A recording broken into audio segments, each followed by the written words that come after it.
Bien,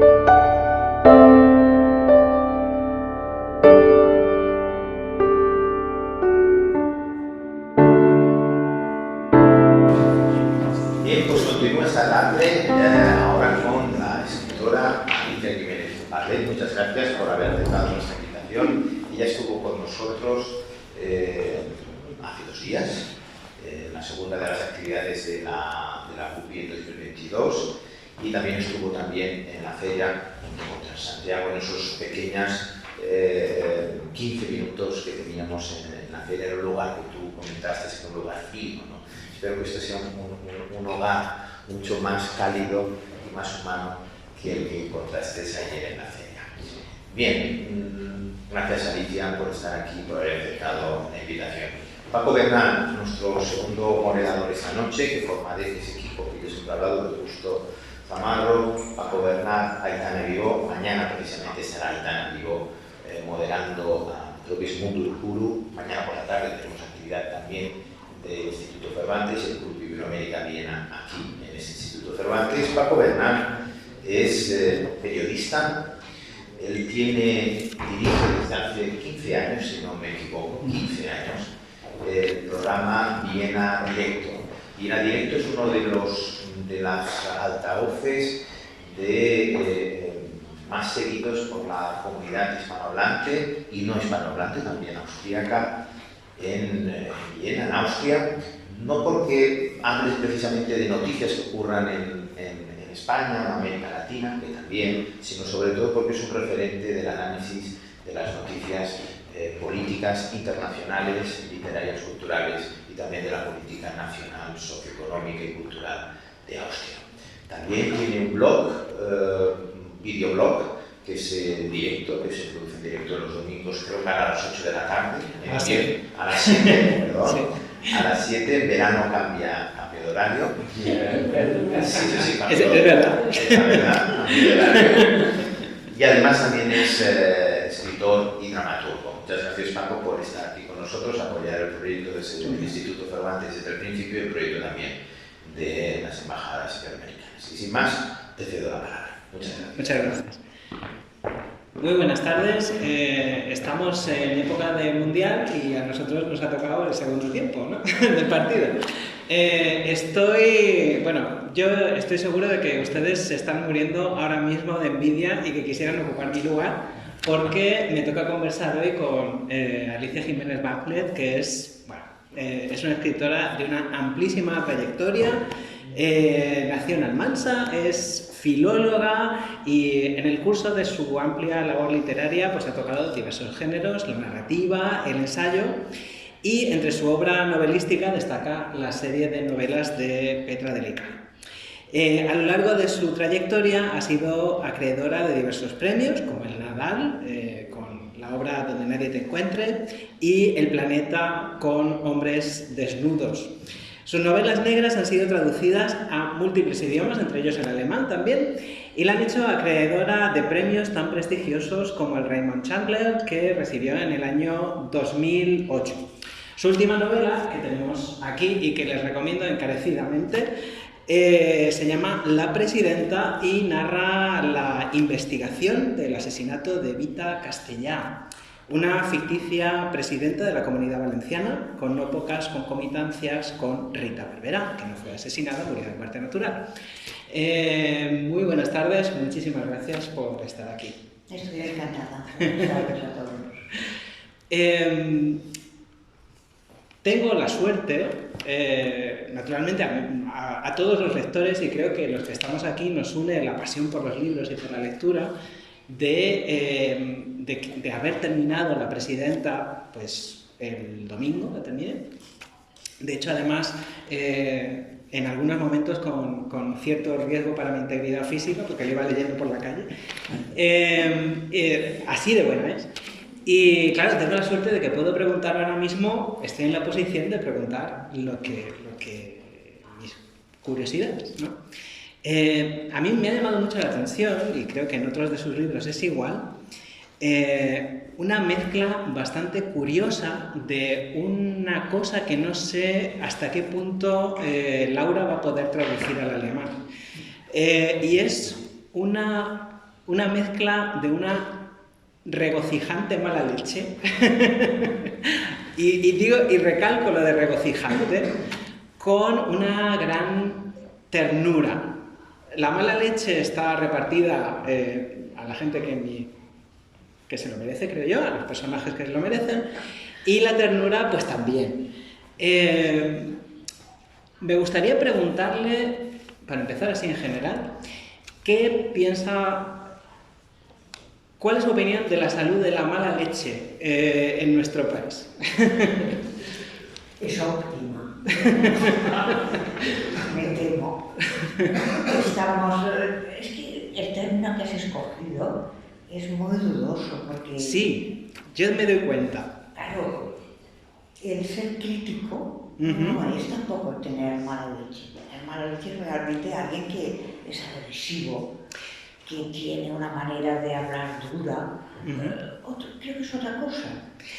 Es que es difícil, porque a mí me parece que lo que yo he llamado mala leche, y corríjame si me equivoco, nace de una cierta indignación ante un estado de cosas, pero una indignación positiva, creo yo.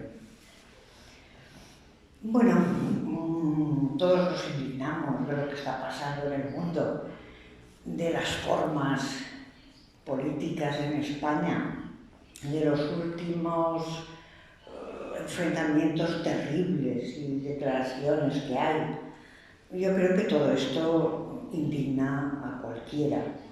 Yo procuro cuando escribo algo, cuando ya estoy en condiciones de escribirlo, no sentirme ya indignada ni demasiado apasionada en positivo, haber tomado una distancia mínima de los sucesos que me hayan podido inspirar. En el caso de este libro, pues es la corrupción política, de la que yo creo que en Viena se sabe algo también, de la que no es solo un invento latino o del sur, sino que es un invento generalizado y cada vez, por desgracia, más frecuente. Recuerden ustedes en el Parlamento inglés, hace no mucho, cómo apareció un caso de corrupción generalizada, cuando se veía que muchos diputados estaban utilizando su dinero público asignado para comprar hasta el pienso de sus perros. Aparte de que sean amantes los ingleses de los animales, como sabemos, pues creo sinceramente que en todas partes cuecen habas. Y que una vez que has rebajado esa indignación, pues por lo menos puedes utilizar la crítica severa, siempre tamizada por el humor. Efectivamente, por eso recalcaba yo lo de regocijante. Creo que una cosa que a mí me ha gustado personalmente como lector es que usted no hace sangre. En esto de la sangre también me gustaría preguntarle algo más tarde. Hablando de la corrupción, en el libro, a lo largo de la presidenta, se menciona, si no recuerdo mal, por lo menos 2 veces, o 3, la visita del Papa a Valencia. En el sentido de que a mí, como lector, me daba la sensación de 2 cosas. En primer lugar, usted como escritora estaba diciendo, si yo hubiera inventado esto de la nada y no tuviera el apoyo de las hemerotecas, posiblemente no me creería nadie. Y por otro lado, lo increíble que era que un partido teóricamente conservador, no se nombra nunca qué partido es, pero todos sabemos que es un partido conservador, utilizara la visita de un líder religioso para este tipo de cosas, ¿no? Yo no sé si todos ustedes conocen un poco la región valenciana. Tiene fama de ser excesiva en todo, en sus manifestaciones de alegría, en sus manifestaciones gastronómicas. Es una sociedad un poco explosiva con sus petardos. Entonces, todo lo que sucedió allí durante esa época de gobierno conservador regional, amparado por el gobierno nacional, fue tan increíble que realmente llevarlo tal cual a una novela hubiera quedado inverosímil. La verosimilitud en literatura tiene que estar constreñida dentro de un universo, pero también tiene que tener una cierta lógica. Recuerdo pues a dos, el presidente de la comunidad autonómica y la alcaldesa, que es Vita Castellà, quien aparece muerta, paseándose durante el campeonato de Fórmula 1 mundial, paseándose en un Maserati rojo descapotable. Ella vestida de rojo también, y las masas aclamándolos. Claro, realmente son cosas muy llamativas. Cuando vino el Papa, en efecto, que no era el Papa actual, sino el anterior, se montó una escenografía grandiosa, aparecieron masas de gente, hubo una serie de actos dirigidos por la iglesia local. Al cabo de unos meses apareció en el periódico que había volatilizado políticamente un montón de dinero preparado para ese caso. Hay una conversación entre las dos jóvenes policías que están comentando la historia, de decir, sí, los de derecha son muy católicos, pero al final lo que hacen, cuando vino el Papa, no robaron la mitra porque se la olvidó en el Vaticano, si no lo hubieran despojado hasta de sus vestiduras. Bueno, pues es esa cosa tan llamativa, lo que he tenido incluso que dejar cosas fuera y que macerar un poco dentro de la verdad del libro. De hecho, además, entre el hecho que da origen a la trama, que es la muerte de Vita Castellà, en la realidad Rita Barberá, sí que hay una cierta distancia temporal, pasaron unos cuantos años, ¿no? Sí. Contrasta mucho con, digamos, los malos de la trama, que no son tan... Bueno, son unos malos, en fin. Contrasta mucho, diríase que... Es que no es inocencia exactamente la palabra, la integridad de las dos protagonistas que llevan el peso de la investigación, que son las hermanas Miralles. ¿Le interesaba a usted dar este punto de fe en el ser humano, por así decirlo? Tanto como eso no. Pero es cierto que en los primeros capítulos aparecen una serie de policías que forman parte del establishment de la policía, que todos están conchavados para que la realidad de ese asesinato no se haga pública, para decir a la gente que fue una muerte natural. Entonces se ve cómo desde el ministro del Interior hasta los mandos policiales van hablándose con una desvergüenza absoluta, sin ningún sentido de la moral, diciendo esto hay que hacerlo porque además este juez es de los nuestros. Incluso los jueces que aparecen, jueces que teóricamente son neutrales, ideológicamente, pero que al final se dejan un poco captar dentro de esta trama corrupta. Todo eso contrasta con ¿qué? Con las dos jóvenes policías. Parece un poco inocente, un poco de cuento, pero si lo pensamos un poco, cuando somos jóvenes es cuando somos más íntegros, cuando aún creemos en todo, cuando las posibilidades de corrupción también han sido menores, digámoslo. Aquí estas dos jóvenes quieren ser policías, quieren investigar esa trama, aún en contra de sus jefes. Están metidas entre dos polos opuestos. Por un lado, sus mandos que no quieren que descubran la verdad, y por el otro, los propios asesinos, que no pienso decir eso, naturalmente. Mientras estábamos en teatro se dice entre cajas. Cuando estábamos en el despacho ha sucedido un pequeño... Ha habido una conversación, estábamos hablando, y en un momento de esa conversación Alicia ha dicho, creo que exactamente, aludiendo a un hecho de la actualidad española, en ese momento apareció una novela de Petra.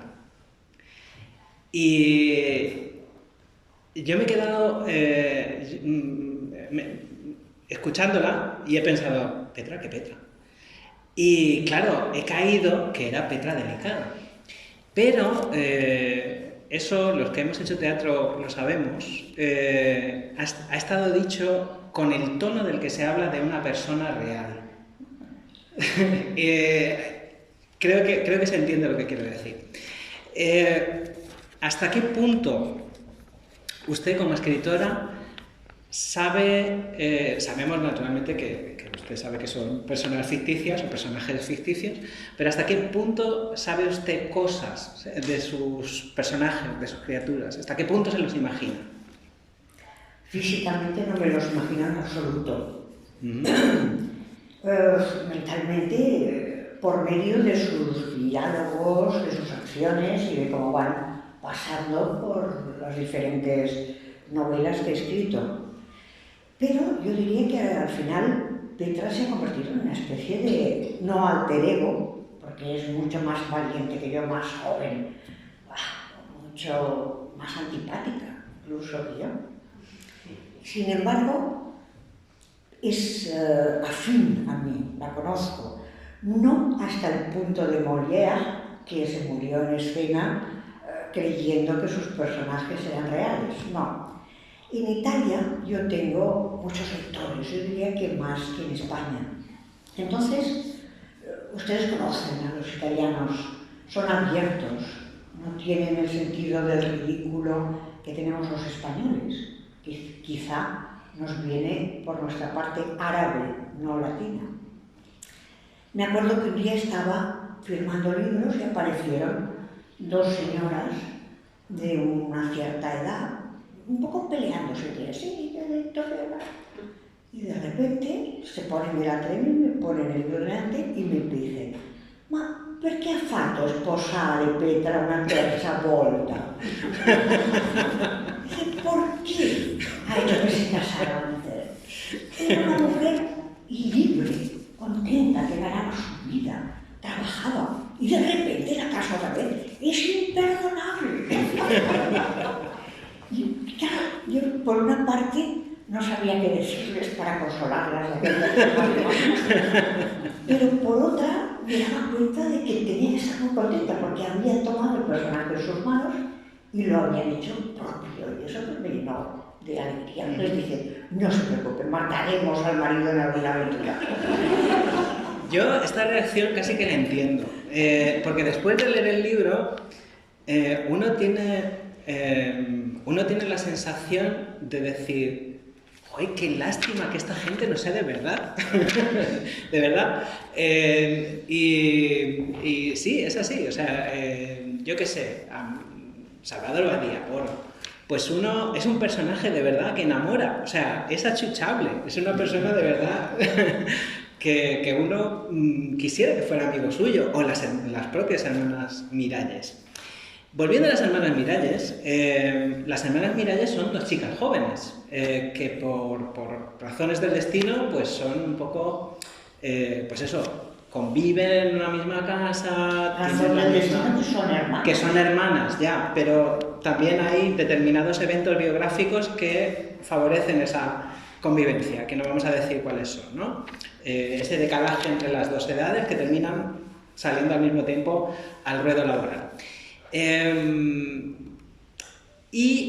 mí me llamó mucho la atención, me ha llamado mucho la atención mientras leía el texto, no lo he leído en alto, pero sí que quería preguntarle hasta qué punto escribir un texto es una cuestión de oído. Es una cuestión de oído musical, casi por así decirlo, de ritmo, ¿no? Sí, yo soy mucho más auditiva que visual. Me parece que el otro día con mis colegas que hablábamos de imagen y transposición de los textos escritos a la imagen, yo dije que yo no tenía nada que ver con la imagen. No tengo una imagen de mis personajes. Sin embargo, los oigo hablar. Eso, al final, no es que cada escritor, según mi modesta opinión, escoja una metodología, sino que es consciente de cuáles son sus dotes positivas. Entonces, vamos a ver, si yo no tengo buena vista, no recuerdo los paisajes, no recuerdo las ciudades, las personas más, pero vamos, me tienen que recordar un poco quiénes son. Si yo no recuerdo todo eso, hacer una descripción en un libro será una mala descripción. Hay veces, a ustedes les parecerá absurdo, pero que para entrar los personajes en un bar y para decir dónde se sientan, tengo problemas, porque tengo que empezar a hacer referencias visuales y de los espacios que no se me dan nada. Sin embargo, me gusta mucho y recuerdo muy bien la voz de las personas, lo que ha dicho cada uno, para desesperación de mi marido, y incluso frases que se han dicho en reuniones mucho tiempo atrás, se me quedan grabadas. Entonces, ¿qué hago? Procuro que haya diálogos, procuro que haya musicalidad, procuro que la prosa no haya rimas, por ejemplo, como se reía Darín en La Regenta, ¿no? Había un pajarillo subido a un tomillo. Hay que cortar todo eso. Y es más un intento de perfección, entre comillas, auditivo que visual.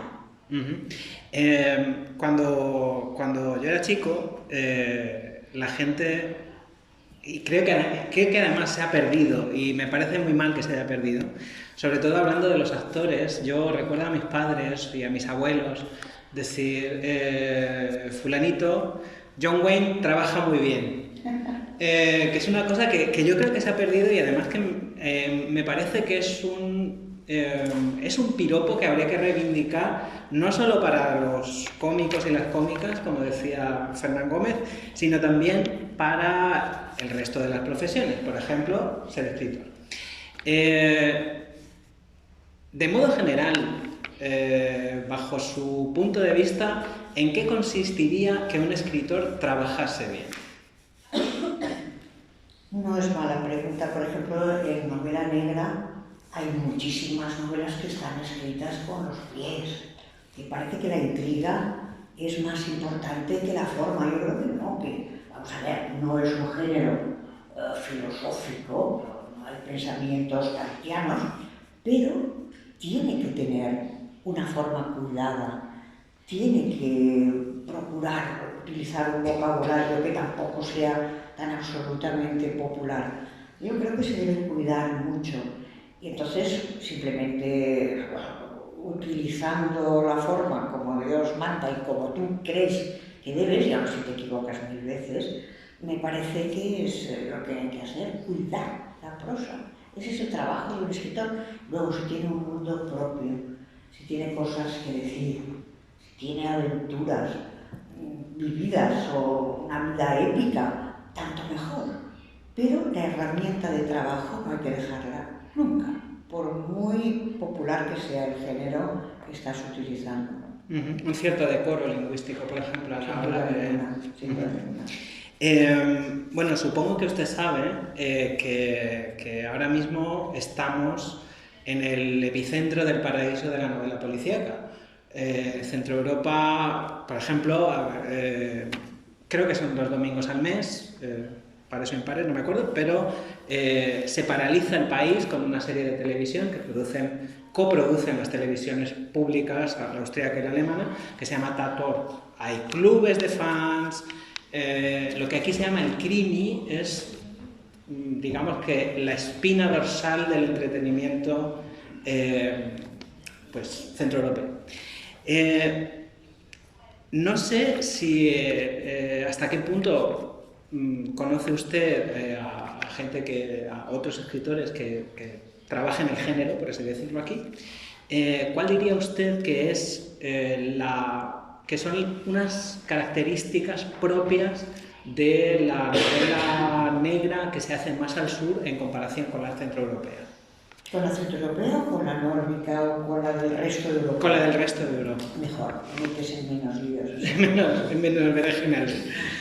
Bueno, pues eso lo hemos oído muchas veces, ¿no? La novela nórdica es más fría, es más cerebral, más cruel, y la novela mediterránea, centroeuropea, que está un poco a caballo, ¿no? Sí. Es más sensorial, hay comida y bebida, y hay más análisis sociológico. Eso al final es un poco tópico. Sí que es verdad que toda la novela europea está caminando en un sentido que a mí me preocupa mucho, que es el de la crueldad absoluta. De sangre quería yo hablar ahora. Sangre. En catalán hay una expresión que es sang y flecha. Es una novela con sangre e hígados. Realmente vamos hacia ahí. ¿Por qué? Porque parece que, por ser justamente un género tan amado por la gente, parece que haya que sorprender al lector, no con un nuevo caso que tenga inteligencia, humor, engañar un poco con la trama, jugar, que el lector juegue con los personajes, sino que hay que sorprender al lector con violencia. Claro, hay novelas que empiezan con unas torturas a las víctimas, con una descripción minuciosa de cada una de las vísceras que el cadáver tiene fuera de su cuerpo serrano, que sinceramente a mí me cuesta un poco pensar que eso es el futuro de la novela negra. Eran otras las características generales. Podría haber violencia, por supuesto, debe haber un punto de violencia porque los temas que se tratan no son... es una novela criminal, ¿no? Naturalmente. Pero la recreación excesiva de la violencia me parece innecesaria. Me parece un recurso fácil. Igual que cargarse la verosimilitud de la novela, dándole un giro final espectacular, más sacado del conejo de la chistera, pero que nadie se cree de los que lo están leyendo. En ese sentido, me preocupa un poco que el género sea tan popular y que la gente parece que nos guste cuanta más sangre y más gota a gota, mejor. Recuerdo un libro de un autor francés, de Pierre Lemaitre, que además es muy famoso, cuya primera escena es una mujer que está en medio de una plazoleta redonda en alto, cogida por unas cuerdas en un almacén, completamente sola, y esas cuerdas son gruesas y están impregnadas de su propia sangre. Entonces la chica está ahí aterrorizada y ve cómo las ratas empiezan a oler la sangre y cómo se van avecinando hacia ella por todas aquellas cuerdas tan, no sé. En primer lugar, no hay ningún asesino tan sumamente hacendoso como para montarse semejante festival, ¿no? Parece que realmente tiene que tener muchas virtudes para hacer eso. Y además que no me procura un especial placer, el sufrimiento de la gente. Es así. Precisamente en La Presidenta hay muertos, pero los muertos son unos muertos muy dignos. O sea, me refiero, no hay recreo en esa violencia y tal. Los que vivimos aquí, o sea, Centro Europa hace un tiempo ya, yo llevo desde el año 2005, tenemos una teoría con respecto a esta pasión por el crimi de los centroeuropeos. Y es porque el crimi centroeuropeo es hijo directo, más o menos, del crimi inglés, del crimi británico. De hecho, aquí se siguen reponiendo, hasta tal punto llega la pasión de los centroeuropeos por esto, películas de los años 60 en blanco y negro de Edgar Wallace, basadas en estas cosas. Pues creemos que es un cierto producto de la pasión centroeuropea por el orden. Porque la madeja desordenada del principio termina muy ordenada al final. Esto no es tanto así en nuestro ámbito cultural, ¿verdad? Bueno, es una de las reglas básicas de la novela negra, que todo vuelve al orden establecido. Pero es verdad que se han hecho muchas excepciones y también según el punto de vista que está narrada la novela, incluso algunas que están narradas por el propio asesino. Las más clásicas al final recomponen el orden que se ha roto. Es verdad que cuando yo empecé a escribir novela negra en España y me tradujeron al alemán, por primera vez me llamó la atención el espacio tan brutal que había para Krimi en las buenas librerías alemanas. Me pensé, caramba, aquí esto a la gente le da una importancia. En España éramos muy pocos, yo te diría 3 o 4 escritores los que cultivábamos el género. Debo decir que a mí me decían que era la mejor escritora de novela negra española porque era la única. No había ninguna otra mujer, ahora hay muchísimas, muy buenas. Me llamó la atención, y me llamó la atención el interés. Me llamó la atención otra cosa, las lecturas. No sé si en Viena se hace, en vez de presentar un libro, cogerlo, un actor o una actriz, y leer párrafos enteros. Eso también me gustó mucho. Me encantó el que los espectadores pagaran por entrar en las presentaciones. Yo recuerdo la primera vez estaba con la librera en la puerta, tomando un poco el fresco, esperando que llegara el público, y veía que la gente que entraba pagaba 6 euros. Y le pregunté a esta señora, ¿esto es habitual? ¿Se hace? Sí, aquí siempre. Dice, ¿en España no? Dijo, no, le regalamos un apartamento si viene a las presentaciones. No es nada habitual. Me di cuenta de que era importante la historia. Incluso tú dices que el orden aquí es muy importante, pero recuerdo haber presentado una de mis novelas alemanas en una comisaría. Me dijeron, ¿por qué no? Adéntrese, le ayudamos. Fue algo muy agradable. O sea que el orden en cuanto a la novela negra aquí, desde el punto de vista, es positivo. Quisiera ir cerrando esta conversación preguntándole por un tema que es evidentísimo en toda su obra literaria y también en La Presidenta, en su último libro, y es el feminismo. Las dos detectives pues son mujeres, chicas jóvenes, y sobre todo el feminismo, o sea, el machismo en este caso, se manifiesta por parte de los hombres que tienen poder sobre estas chicas, poder laboral, son sus superiores, en una forma que a mí me parece muy curiosa y que yo mismo como hombre he observado en otros hombres, la condescendencia. ¿Condescendencia? Sí, o sea, ¿no? Para ser una mujer no está mal, ¿no? Exactamente. Sí, eso es bastante frecuente. Entre los críticos, por ejemplo, a mí que un crítico me diga que soy una mala escritora, que soy horrible, que he hecho una novela funesta, pues bueno, lo acepto. Esto es un juego. ¿Lo aceptas? No, lo acepto. Pero me fastidia más una cosa que he observado muchas veces. Si es una mujer, decir, yo le recomendaría a la autora que acortara la novela, añadiera por aquí y este personaje lo mandara al cuerno. Sinceramente, eso ya es una intromisión, eso es una manera de dirigirte. No. Ataca con todos tu equipo a esa mujer que escribe mal, pero no seas condescendiente, no le digas, bueno, querida, te falta un poquito más, pero seguro que la próxima la aciertas. Sinceramente, eso es insoportable.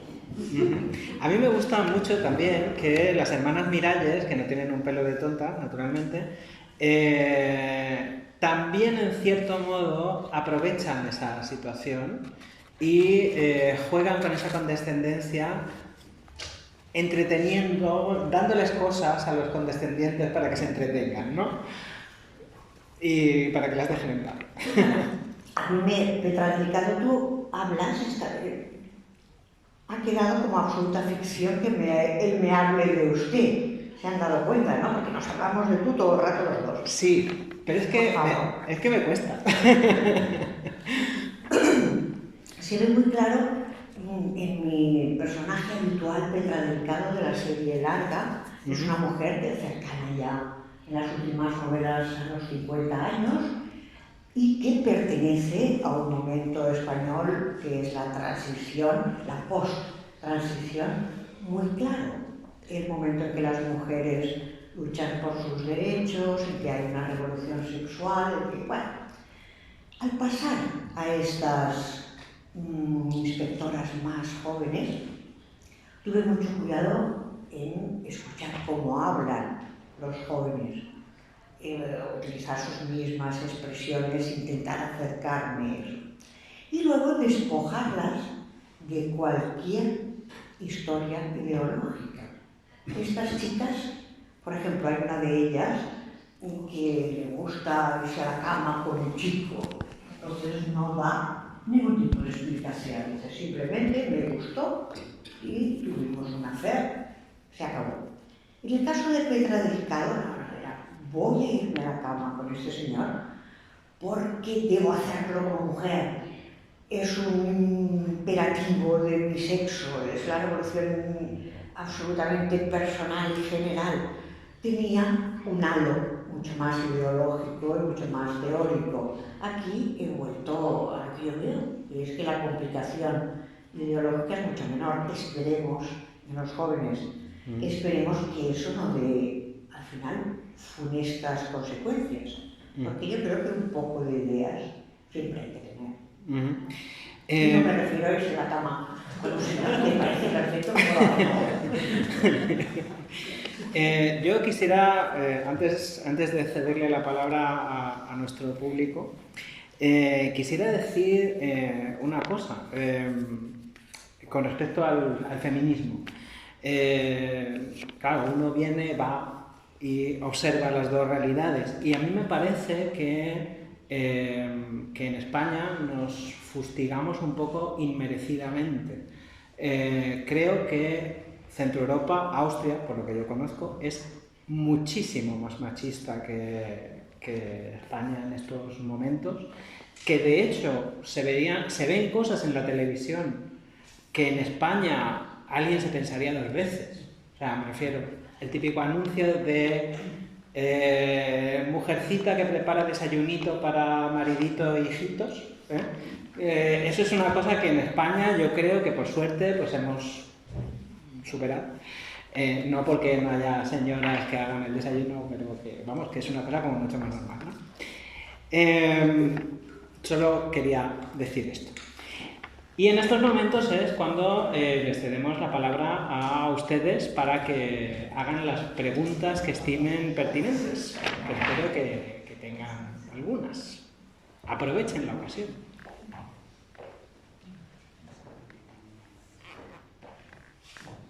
Como mi embajador no ha venido,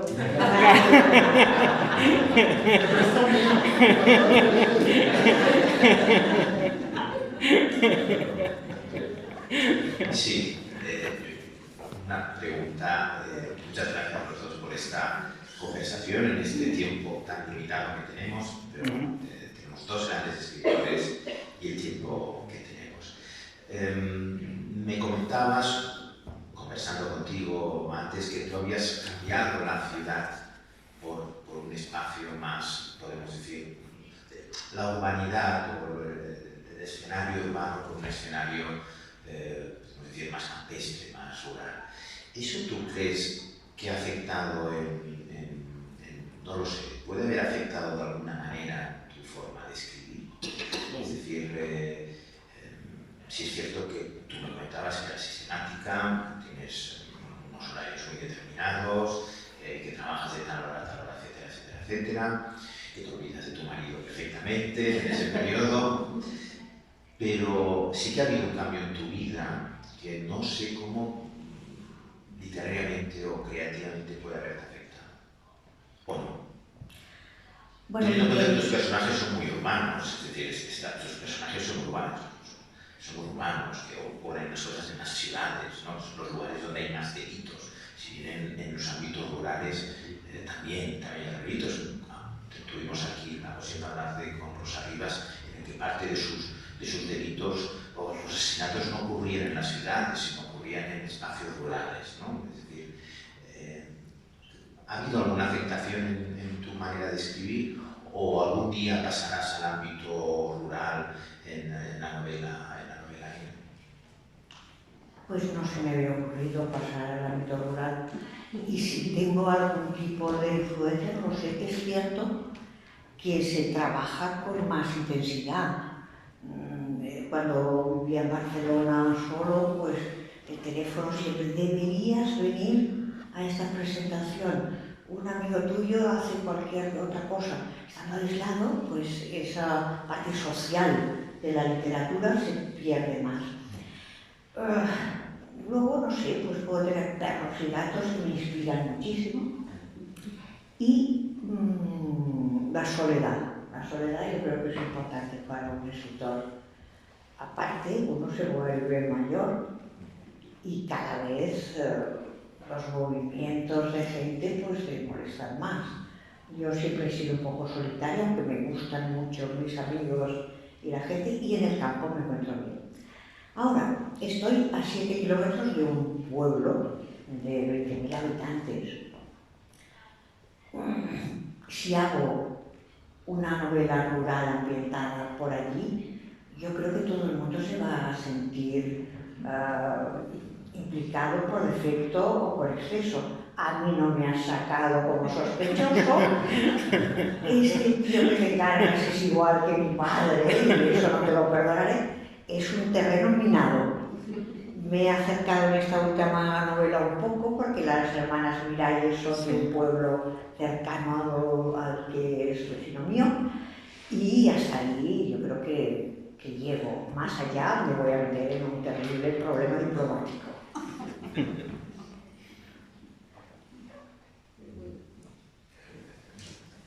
No hay más preguntas. Con embajador, gracias. Santiago, gracias, embajador. Antes de la pregunta, yo quería comentar, Alicia, que escuché con gusto saber que es de Almansa, que probablemente es uno de los pueblos de España por el cual más he pasado en estos últimos casi 30 años que tengo relación con España, porque voy a veranear siempre al Parlamento de nosotros hemos venido. Y Almansa, para mí y luego para mis hijos, ha sido un parada obligada a Barros Rosales, que seguramente lo conocerán, es una pena no lo haya cerrado. Y entrañable esa zona con los castillos crecientes. Un gusto, y me encanta Almansa y su industria del pueblo y todo. Es cierto, embajador, que yo nací en Almansa, pero después, desde muy pequeña, estuve fuera. Sin embargo, cuando mis libros se empezaron a conocer más, pues la gente leía Almansa, nacida en Almansa, y eso, ¿quién es esta mujer? Y entonces me acogieron muy bien, estuve varias veces. Tanto es así que han puesto una calle con mi nombre, cosa que a mis amigos escritores les tiene devorados.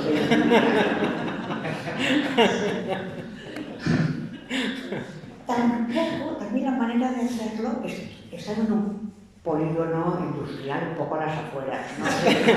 Bueno, es un escenario de novela negra, ¿no? No se imagina. Pero la manera de enterarme fue muy poco oficial y formal. Había ido a dar una charla a una asociación de amas de casa. porque me sentía obligada a ir allí, me invitaron y me fui. Estábamos en un hotel. Yo había acabado, íbamos a tomar una copa con las señoras, estábamos en el hall del hotel y de repente una señora muy mayor se me acerca y me dice: ¿qué le parece lo de su calle?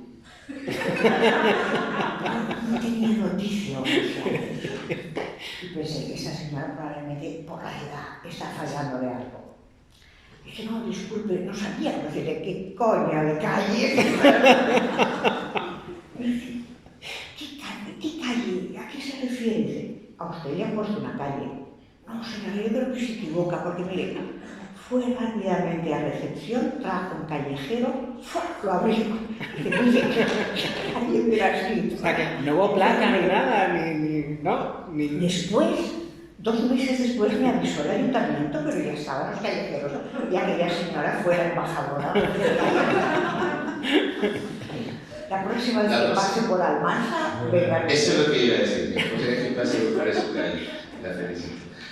Mi pregunta tiene previamente un comentario y me gustó mucho la descripción que hace de las características de la novela negra, según sea nórdica, según sea mediterránea, ¿no? Los estilos de Steve Classen son diferentes al que está ahora o estoy siguiendo ahora. En los últimos tiempos estoy leyendo bastante novela negra, pero próximamente un autor, que es Lorenzo Silva, como le comentaba a Santiago. Pero de la conversación, una palabra muy que me abrió justamente la pregunta, habló del concepto de indignados, ¿no? Que es una característica, una conducta que está caracterizando a gran parte de las sociedades, no solamente de España, en general. Esta indignación social respecto a la política creo que genera un ánimo social, que es un terreno para una determinada oferta, ¿no? Cultural, en este caso literaria, y porque a veces a través de la novela, de la lectura, el indignado siente que vuelve un poco de su indignación, viendo a veces la crudeza de las escenas que se describen en algunas novelas negras, ¿no? Hay algo de eso, una relación entre el ánimo social y la oferta. Probablemente sí lo hay. Estamos todos un poco alarmados viendo noticias de una violencia en la vida real, con una guerra cercana en Europa, con un montón de desigualdades. Yo creo que la gente sí que está indignada y hay veces en que las noticias que puedas leer en un periódico, viendo la televisión, pues te llevan a un estado de ánimo casi agresivo, ¿no? Y la novela negra pues puede perfectamente colarse por ahí y echar una mirada a los porqués de esa indignación, y si no dar una explicación, al menos ser un foco que enfoque a la gente, a la calle. A mí me gustaba la novela negra porque está en el presente, porque habla de las cosas que suceden en la calle y a la gente corriente. No me gusta la novela negra histórica, que data las cosas en el pasado. No, ¿por qué? Porque aquí se ven muchas escenas del presente absoluto y de la gente sencilla. Es la parte testimonial que tenía la novela del siglo XIX. Es decir, cómo empezó la novela como un testimonio. Tanto hemos olvidado en literatura ese testimonio que lo hemos pasado al periodismo, porque además, claro, es mucho más directo. Aún así, creo que es importante focalizar a la gente su indignación, esas desigualdades.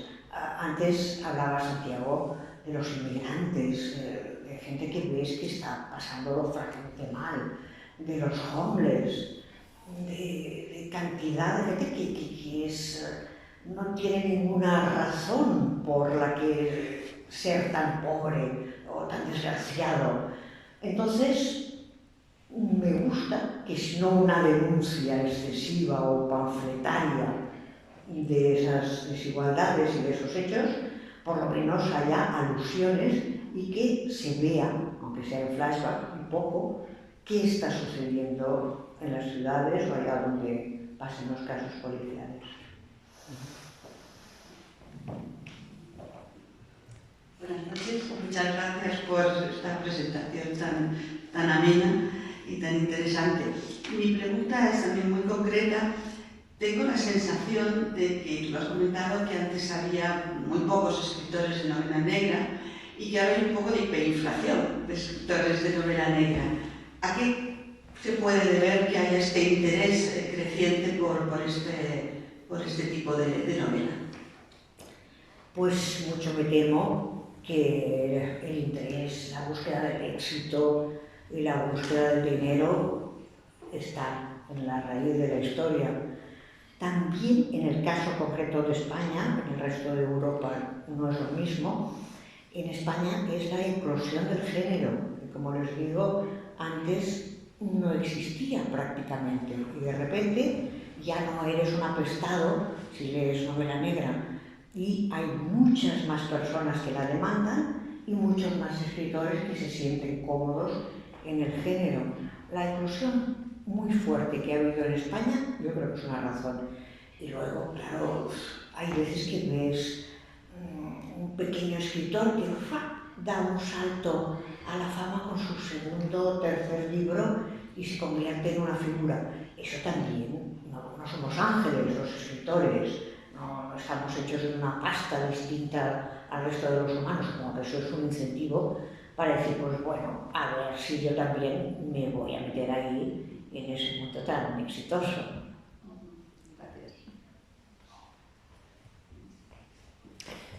Pues con esto nos quedamos y, como decía Rubén Blades, esto se acaba, pero la salsa sigue. Y mañana, naturalmente, el programa del Instituto Cervantes y el programa de los actos que se organizan en el Instituto Cervantes con motivo de la Feria del Libro, pues también sigue. Tendremos también coloquios y diferentes actos aquí en este mismo salón. Muchísimas gracias, ha sido un placer, de verdad. Y les recuerdo también que tanto Santiago Roncayolo como Alicia Jiménez Baclet van a dedicar sus libros ahora en la mesa que tenemos preparada al efecto. O aquí, vamos, aquí. Que esta es la mesa preparada al efecto.